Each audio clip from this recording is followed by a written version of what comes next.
The mindset that people have about time is the biggest illusion of all, and it is cruel. People either simply waste it or spend their lives wanting more, but end up losing the very thing they want.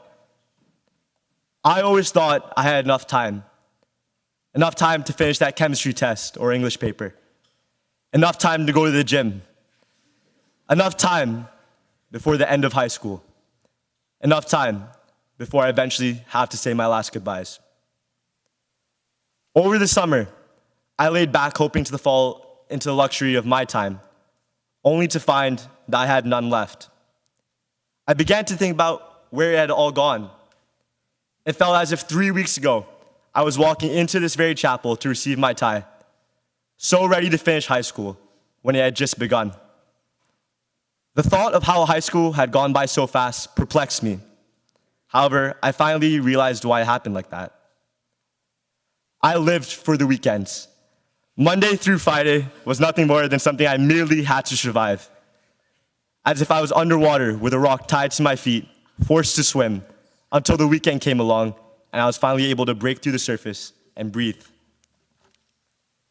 For 3 years, I let time pass me by, rather than enjoying it and living life in the moment. Living in the moment doesn't mean you always have to be happy. I consider living in the moment to be when you feel most alive, by yourself or with others. When you get a good score on a test, when you finally hit 2 plates on the bench press, when you catch an elusive victory royale in Fortnite, or even when you're crying on your friend's shoulder, not saying a word, but feeling their presence with you, knowing no matter what, they have your back. When every fiber of your being is telling you no, but your heart says yes. When you share a simple smile with someone and make their day. These are just a few examples of things that make me feel alive and as if I'm living in the moment. Due to what the future holds for me, these thoughts have been brought forth. For those of you that don't know, after high school ends, immediately after graduation actually, I'll be shipped back to Singapore to complete a mandatory 2-year service in the military. I'm not scared at all of what I'm going to have to do there actually. The physical aspect is going to be relatively easy.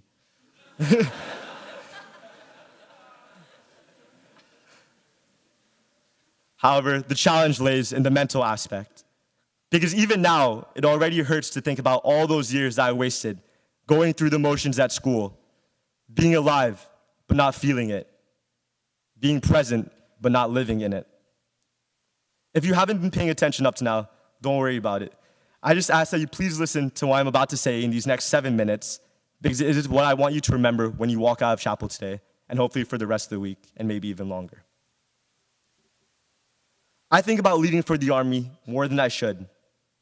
I think about how one day will be the last day I walk through these chapel doors, the last day I walk through the doors of the main building. One day, we senior twos will be standing in alphabetical order, side by side, ready to walk into the principal's bowl. We'll watch as one of us goes up. You'll see people who watched you grow up, people that you watched grow up, people that you've made awesome memories with. Nonetheless, memories that may fade one day into a distant thought as you pack up your Applebee career, as you never see some of these people again, even if you thought you could never be separated. One day will be the last time I smile at you. One day will be the last time I hug you. And as I leave that embrace, the memories that I made with you will be stalled in a little compartment of my brain, neatly kept away, somewhere that I won't be able to find, somewhere that I don't want to find. Because I'm absolutely terrified of going to sleep in the Army barracks, staring at the plain ceiling, wondering how I was so ready to leave school when some of my best memories were made with the people I've met here. I forgot to cherish the little things. I forgot to live in the moment. Upon the realization of the fear and loneliness that I would feel parting ways with the people I care most about, I began to think, why live life to the fullest and in the moment and make memories here if eventually they're just going to fade away? Why even fill that little box if I never want to open it? Well, one of the people I truly care most about shared this analogy with me that I think really answers this question.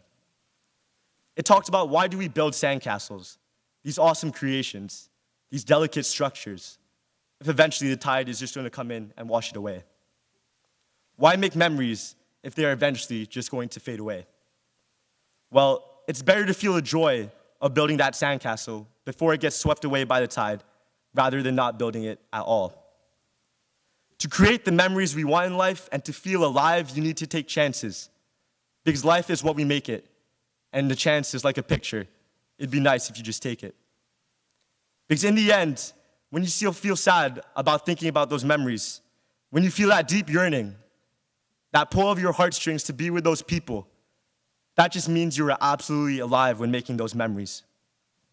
Because we wouldn't know the hurt without feeling the love, without feeling the life in the first place.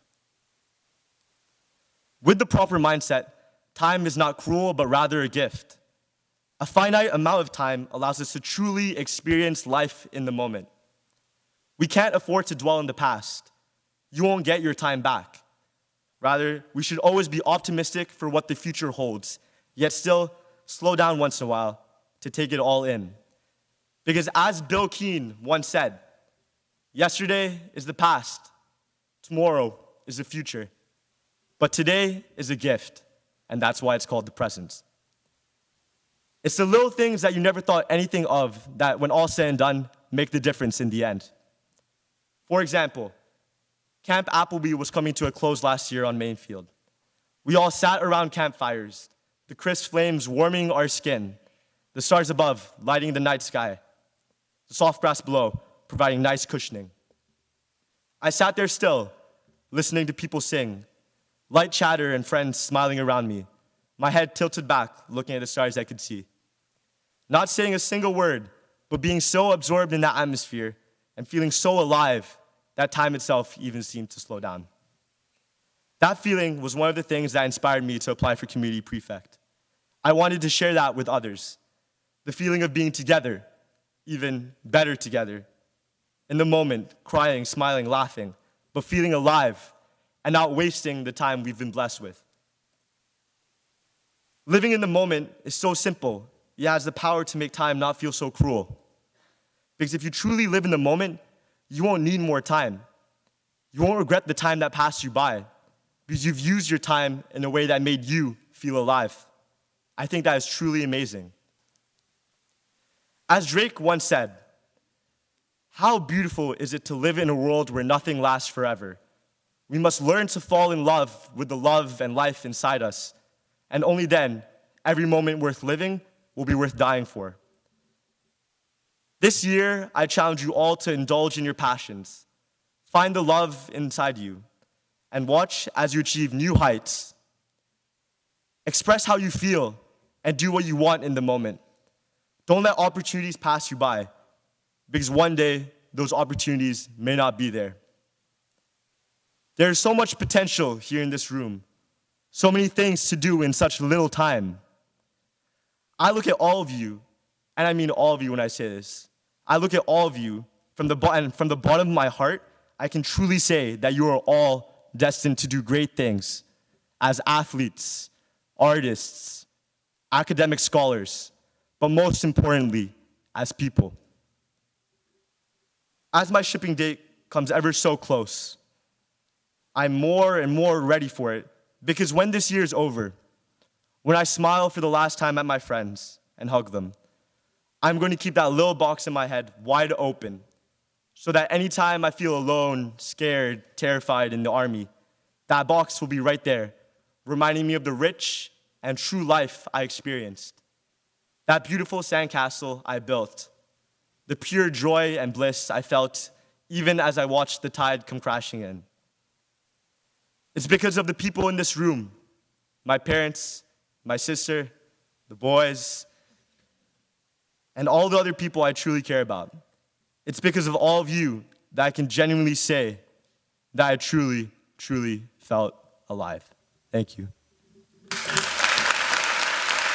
Please.